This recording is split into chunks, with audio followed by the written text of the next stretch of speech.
Alrighty. Today we're gonna talk about dumb statements. Or should I rephrase that? Things that you either should never, ever say towards a visually impaired person when they're struggling, or you should try not to say. Like, some of these are like the meanest things you could say to a visually impaired person because of what they imply. But some of them are just like, try not to say it, but we get why you say it. Why is my hair poofy? I got cowlicks. I made a ponytail, man. Okay. I'm trying here. Okay. That leads me in to the first statement. Try harder.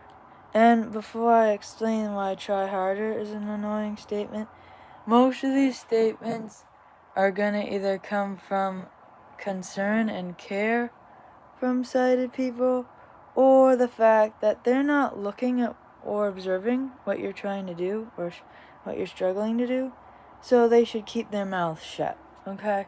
They should. Just honestly, there are a lot of situations where we all, as humans, should just keep our freaking mouth shut, but in this case, they're either like caring for you and they don't like the fact that you struggle, or they need to just keep the dang mouth shut. Usually leans towards the second thing, keeping their mouth shut. Okay, my hair's better. Try harder. Think about that statement, and then think about the opposite. What is this statement saying that it's not saying? Like, when you hear the statement, try harder, what is that statement saying? Like, you read between the lines. Try harder. It's 2 words. The opposite is actually 3 words. You're not trying. Or you're not putting any effort in. Or you're not doing good enough. Like, I don't think we humans often think.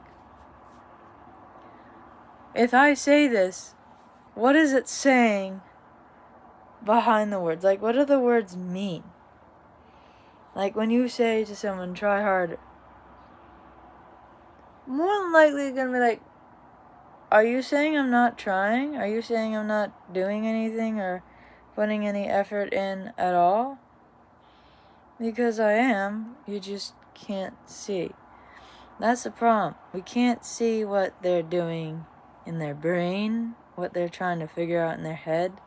It's like someone's sitting in front of a visual task as a visually impaired person and they're not doing anything. They're probably thinking in their head before they make a move. Or if they're struggling with something and they're just not getting it, and there's like a sighted person right near them and they're like, dude, it's obvious. The solution is obvious. And they're saying try harder. It's like, dude,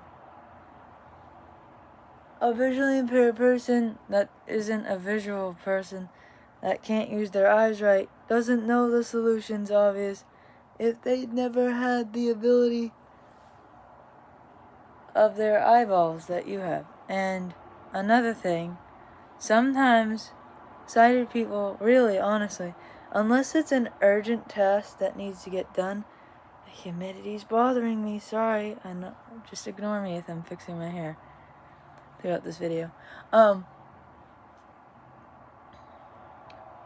If the task's not urgent, let them struggle for a little while. I mean, if they're like struggling and it's been an hour, maybe give them a hint or help them at that point. But if it's only been like 5 minutes, it does not mean they're not trying.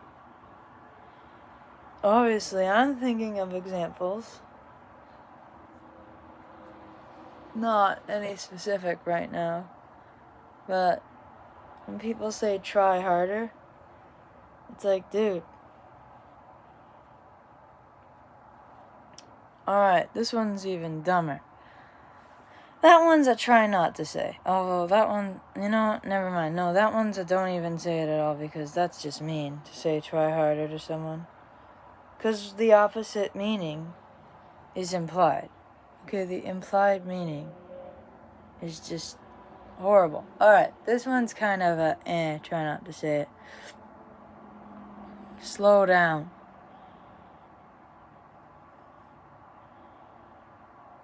Are you saying I'm rushing? Are you saying I'm going too fast? Are you saying I'm panicking?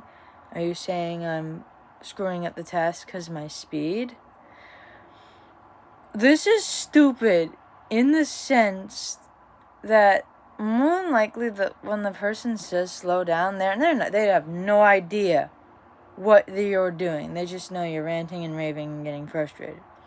So, to a sighted person or to a person, sometimes it's like, slow down. You're frustrated because you need to slow down or calm down or just, not try to rush and panic. Now, this one's stupid because in life, when I'm struggling and my father says this, it's like, I am doing this task literally twice as slow as the average sighted person right now.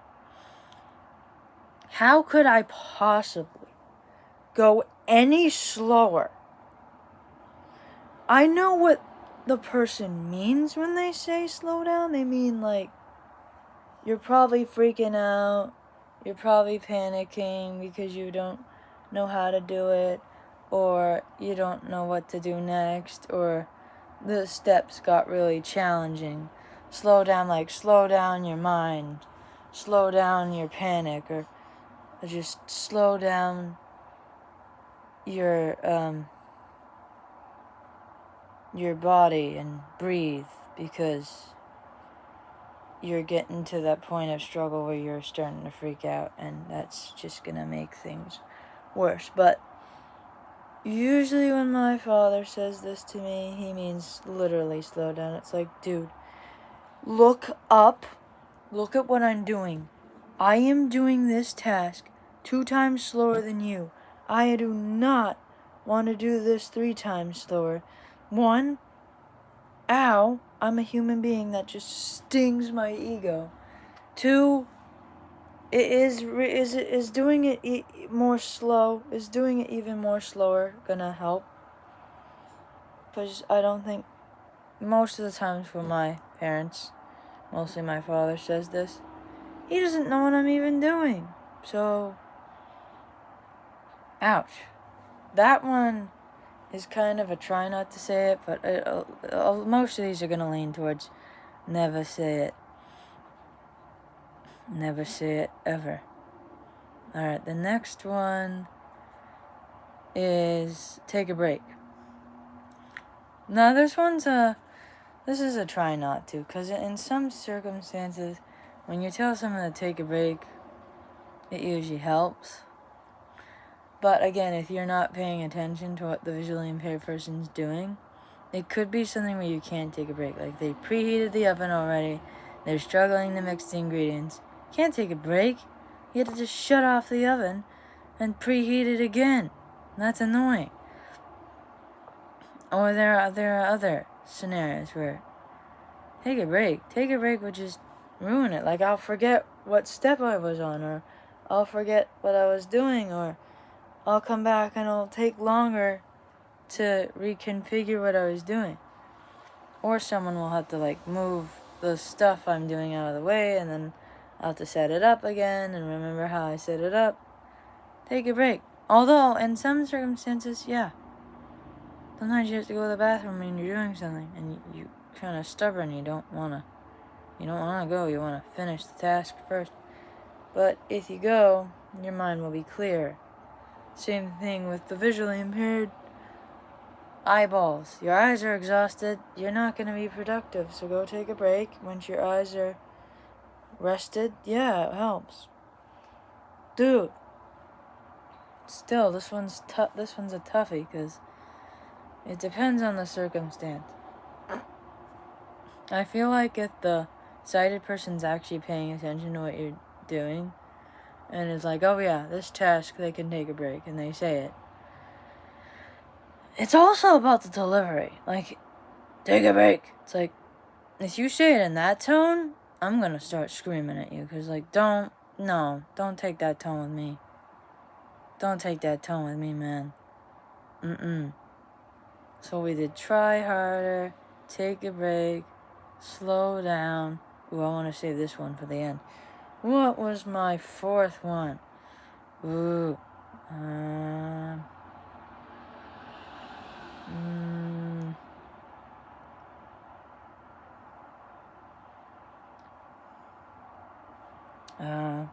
There is some, like, people that say, like, try to focus more, or block everything else out. Those are little statements that are kind of dumb, because it's like, I'm visually impaired. Focusing more is going to strain my eyes, and that's just not how that works, and that actually is more hurtful. There's another one. I know the last one. I want to save the last one for the end, because it's a stinking doozy, okay? It's a doozy. It's not quit. No. Some people say, why don't you just give up? No. Oh, there's another one. That's the opposite. You quit too easy. Dude, it's a jigsaw puzzle. The second I see more than like 100 pieces, I'm out. I'm visually impaired. I'm a bounce. You quit too easy. It's like, of course I do. Because I'm visually impaired and I know that's not happening. Nope. What was the fourth thing? There was try harder, slow down, focus. Yeah, I think it was focus. Or you quit too easy or quit. I think these are the category of the fourth thing. Because they either complain that you gave up the task fast, or they complain that you haven't given up yet. And it's like, you can't do it, just give up. Or, why are you giving up so fast? Why did you determine that you can't do it? Let the visually impaired person, if they're an adult above the age 18, decide whether they can and can't do something. I get if you tell a kid something like this, they're still learning about their visual impairment, they're still navigating, parents could still know enough about their vision to help them figure out when to keep going and when to just quit or take a break. But if you're an adult and you're complaining about whether a visually impaired person quits too quickly or doesn't quit when it seems like there's no way they're going to be able to do this with their vision, don't do that. Because there have been amazing things done by blind and visually impaired people where, if they quit, some of our history in the visually impaired community wouldn't even exist. And if we didn't quit in certain areas of history, there would be a lot less visually impaired and blind people making history now, because sometimes if you don't quit, bad things happen, or you either strain your eyes or you do something death-defying and you can't survive because you're visually impaired. That was a little extreme and heavy. Well, let's lead into the fifth and final thing. Those were kind of like, please discern before you say. I'm trying not to say quit or why are you quitting, unless you feel like you're doing it in an encouraging tone. Or again, whether or not you're actually looking at what this visually impaired or a blind person doing stupid humidity. It's ruining my hair. It's ruining my life. I've been struggling with my hair this whole time. Someone would say, try harder. You're not trying to make your hair look nice. No, I am. Or slow down. Why are you freaking out about your hair and panicking? No, that's not it either. Focus more. Or give up. It's just gonna be poofy in the video. Or why are you trying? Because this is annoying and humidity's gross. And I don't want my hair to bug me all day. Now the last one, as I'm fixing my hair. This is a do not. Don't even. No. Don't. This is the meanest one in my opinion. And you could say to a visually impaired person, put in the comments below if you think there's a meaner one. Pay attention. Okay, we're paying attention, Manny. No, pay attention. Pay attention more. You're not paying attention. Pay attention. Pay attention to what you're doing. Focus on what you're doing. Look at what you're doing. Make sure you're actually fully focused on what you're doing. Pay attention better. Ooh. Pay attention better. That one hurts because it's like, obviously this one ticks me off because this one has a story behind it, okay? I was making bundt cakes. The outlet and the table weren't as close as Mom and I thought. So whenever I was pouring in the bundt cake batter, I was trying to make sure that the little bundt cake maker was on the table, right? And when the bundt cake was done, I went to get it out. And I tugged on the machine a teensy bit, because for some reason the wire to the outlet was not long enough.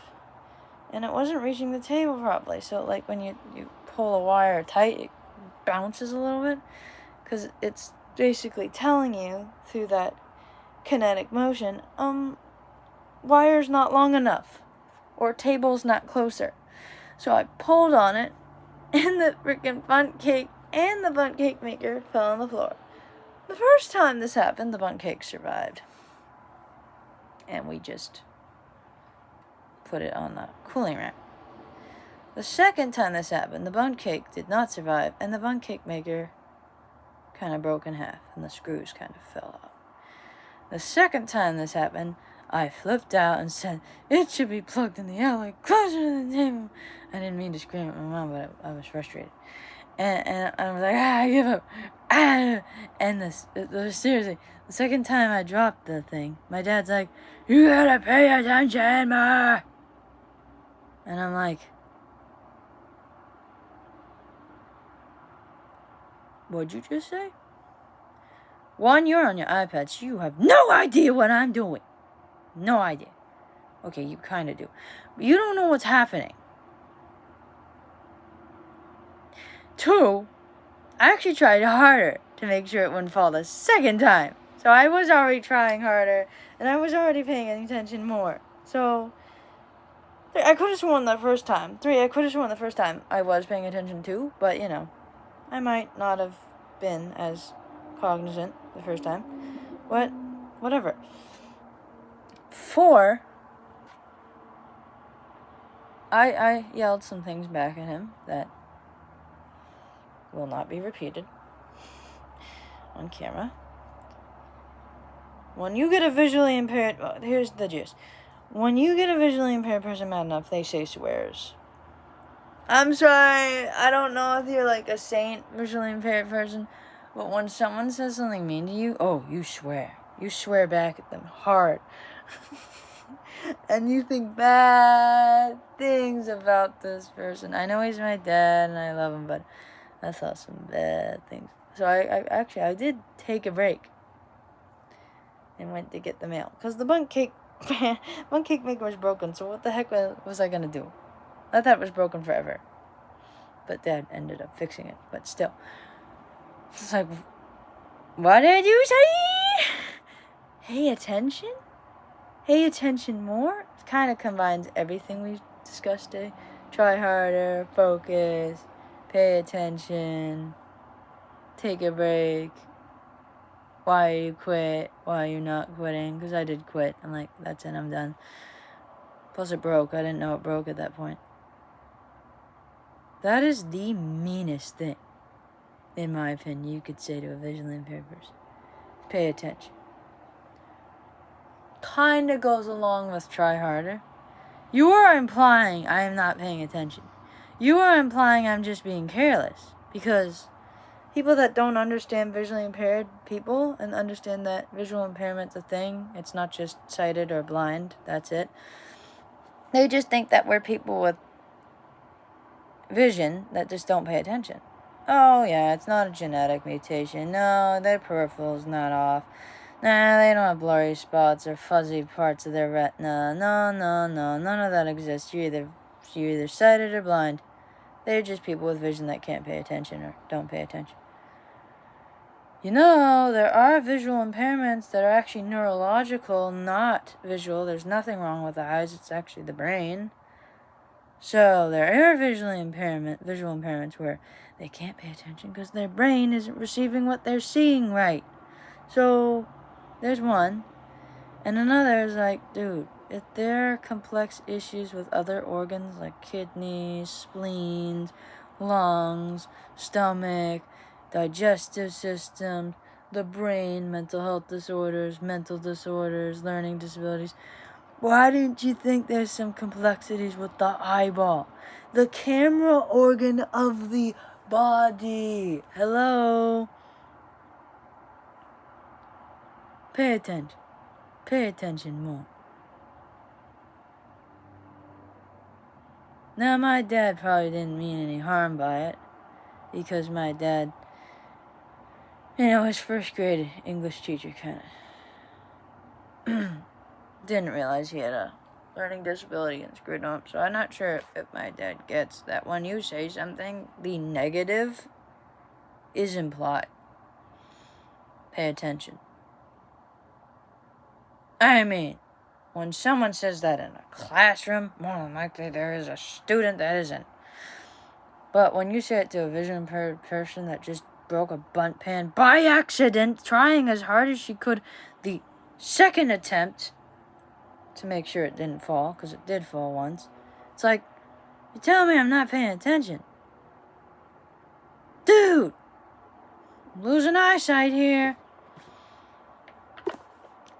And then there's that further implication. You think I'm doing this on purpose? I'm not doing this on purpose. I actually am losing my peripheral vision and my other visual abilities related to RPE. I'll go over that in another video. I think I already have. Let's see, I'm trying to find a scripture because we're getting a little edgy here. Getting a little edgy.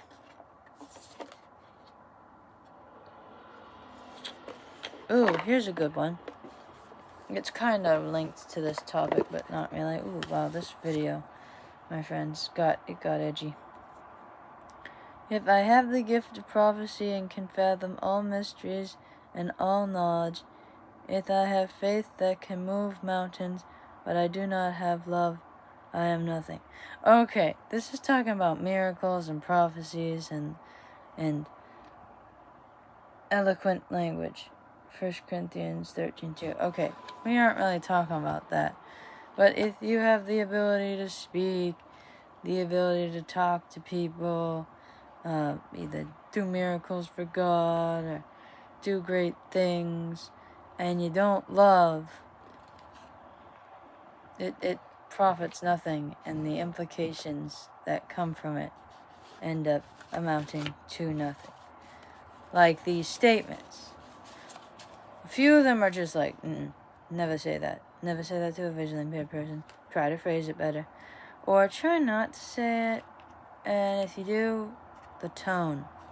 The tone. If the tone isn't loving, if there is no love behind what you're saying or doing with or for a visually impaired person, it's not going to go anywhere. And it's going to end up being bad. If you found this longer video, insightful and enlightening, please share it. And if you liked this video and understood and appreciated me sharing these phrases, please give it a thumbs up. If you want to see more videos like this video, please subscribe. And when you do all those things, YouTube will push the videos in the channel out to more people. Finally, if your notification area of your app is not exploding, ring the notification bell to get alerted about the videos as they come out, and you can customize it on your device. That's it for today. Ooh, this was a long, ranty one. I wanted to make sure I explained all the phrases, and I told a little story. So that's it, visually impaired. Until next time, bye-bye.